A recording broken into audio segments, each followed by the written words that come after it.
In this video, I'm going to show you several different examples of ways you can create Sacred Heart ornaments like these ones using upcycle material. We always have a ton of cardboard on hand, and with a few other supplies, you can make many of these at next to no cost, very low. The things you might want to have are hot glue. My favorite is Surebonder. It has an excellent hold, and some paint, as well as some embellishments like rhinestones and things like that. And you'll see some of those in the video. And I will link below some of the products I've used, as well as the patterns I created for these Sacred Hearts in my Etsy shop, if you're interested. Now, I did do a few shorts videos if you want to go back and watch those on a few other Sacred Hearts, because I don't know why, I just feel like they're so pretty and they're a lot of fun to make, and you can be really creative, and just the possibilities are really endless on what you want to do for changing them. And they're really nice for the winter season. They make great gifts. You can add them to packages, to wall hangings, a lot of things you can do with them. So for this first project, you can use a single layer of cardboard, but I'm using here a few layers, as well as this cardstock, and it's upcycled from a box. And you can use things like a cereal box or a soda box. And the reason why I like to use the cardstock on top of the cardboard is it kind of hides the ridges and the texture of the cardboard, so it doesn't look like cardboard as much, and it looks more like a faux wood. I also like to cut strips, and you can take them and glue them around the edges to hide the ridges of the cardboard from showing. And then just take your scissors or an X-Acto knife and carefully trim off the excess that overhangs.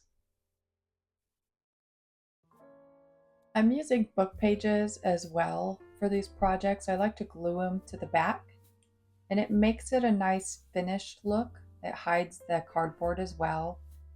And it also looks kind of vintage, because I feel like vintage ornaments would have paper on the back. The nice thing about gluing the book page on is you can just leave it, don't trim it off, and then when you apply your paint, it's protecting your work surface, and then you could just trim off the edge when you're done painting. This is a stencil paintbrush. It's nice, thick and dense, short bristles, and I'm using it to apply this rub and buff, which I love, and it's a wax actually with a gold in it. It's not real gold, but I bought a set and it has like 5 or 6 different shades of rub and buff, and I really like it. And I like trying the variations of the gold colors. They also have it in like silvers, black, and bronze. I layered the cardboard in some different thickness of layers to give it a really three-dimensional look, and then added the rub and buff in different sections. Now you can be creative and do multiple colors, do whatever you want. After that, I'm adding some milagros, and these are authentically made in Mexico and imported. I bought them on Etsy several years ago, and I thought it would be nice to try them in one of these projects, and I really like the way it turned out.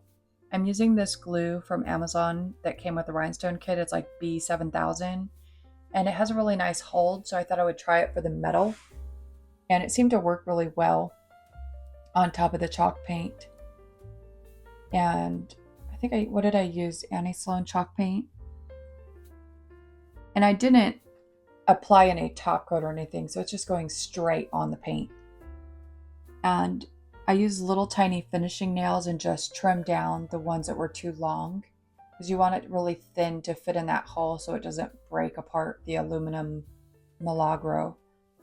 After that, I added some rhinestones from this kit, and I absolutely love this kit. And let me tell you, I haven't even made a dent in it, and it's went so far. You can use it on so many projects.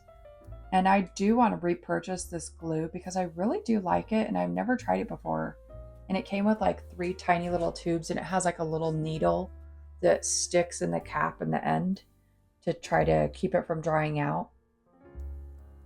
And then after I glued on the rhinestones, I put a ribbon on it for hanging. I did poke a hole in it with like an awl and the mini hammer. And with a beading needle, I just added some of these fire polished crystal beads.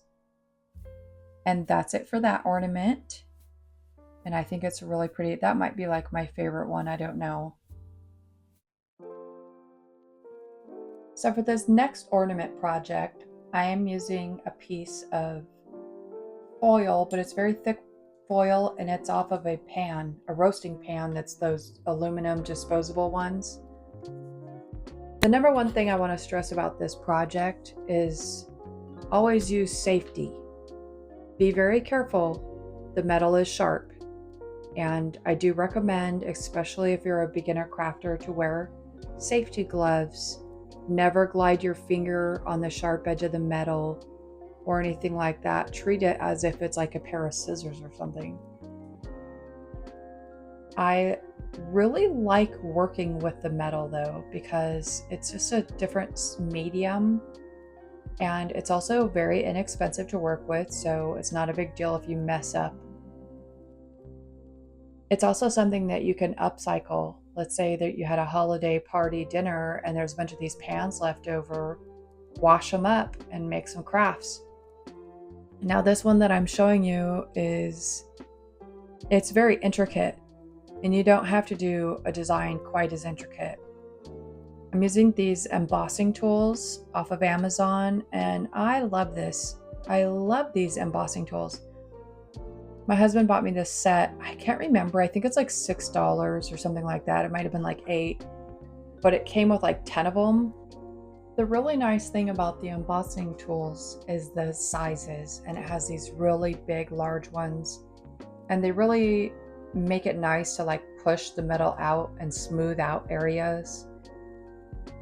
After I outline it and you go back and forth, flipping it over, creating your embossed grooves, and take your time with it. And don't panic if you tear a hole. Don't press too hard, because you can tear a hole. And don't use the ones that are too tiny on aluminum, because they'll go right through it. You'll learn that as you go. But after that, you want to fill the cavities with hot glue, silicone. You could use like a cold silicone for like caulking, but I like to use this Surebonder hot glue.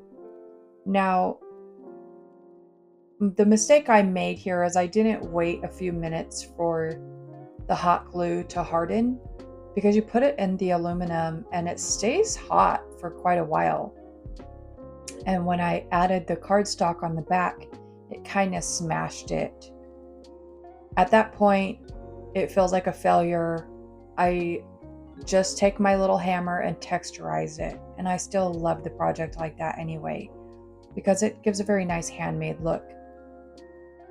Now, I added the book page to the back and painted it with a chalk finish paint by Rust-Oleum in a red color. I think it's like farmhouse red.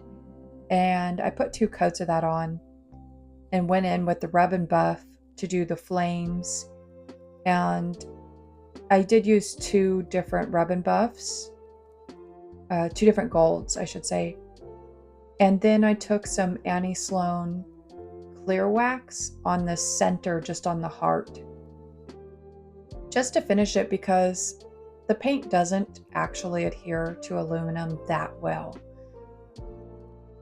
So if you put a wax on it, it kind of helps from it just scraping right off. You could leave it just the silver aluminum. You could also try spray painting it. I feel like spray paint would do a really nice hold. And I just took a little cloth and buffed the wax just a tiny bit, poked a hole with the awl, and trimmed the book page off and put a hanger on. And this hanger is just some spare wire for jewelry making. I liked that it was twisted, and I tried to like form it into a little hook. And that's it for that project. For this next project, I'm using the cardstock and print of paper, and I created this paper and added it with the did I say that right? With the patterns on my Etsy shop. And it's sort of a French cursive style with a distressed finish on it. And I'm just layering the cardstock, the paper, and the pattern and cutting them out all together.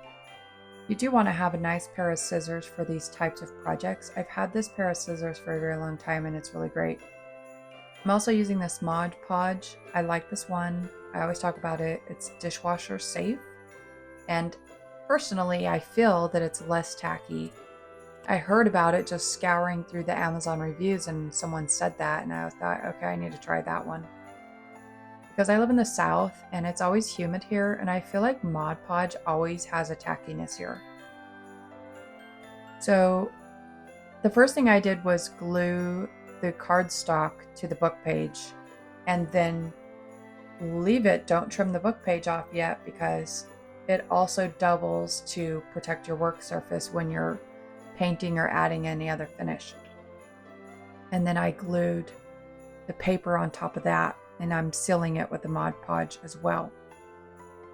And with a pattern, I cut out the inner heart piece with another piece of cardstock and used some of this chalk paint by Annie Sloan, which I really, really love. And it's one of her latest colors called Rococo. And it's a very, very, very light pink mixed with a white. Now, I painted that on the cardstock and used some Mod Podge and added some glitter, some fine glitter.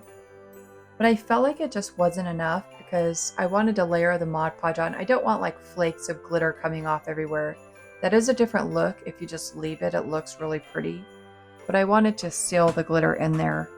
And I just felt like it just wasn't quite enough. So I used some of the Alene Snow to texturize it. And it has glitter in it. And I really liked the way that it looked on top of the paint. And I used the white piece of paper, the template, and just put a dot of glue and put it in the center as a guide.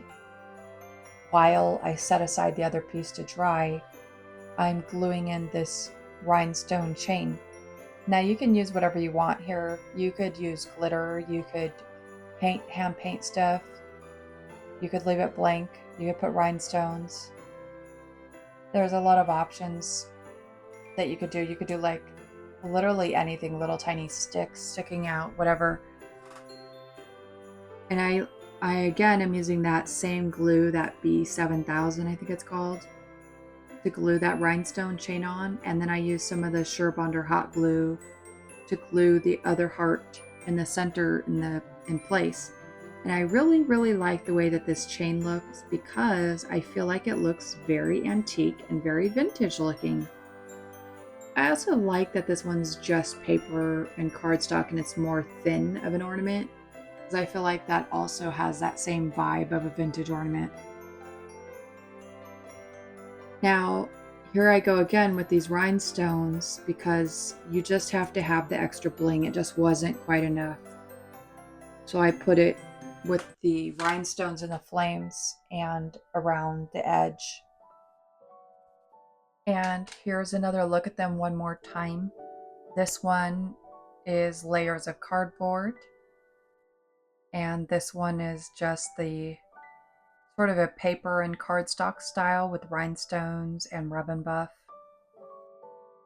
And of course the one with Milagros that I really, really like. I don't know why, I just like that one so much. And these ones are with aluminum. And as I said, I had put these in some shorts if you want to look back on those and you can see when I made those ones.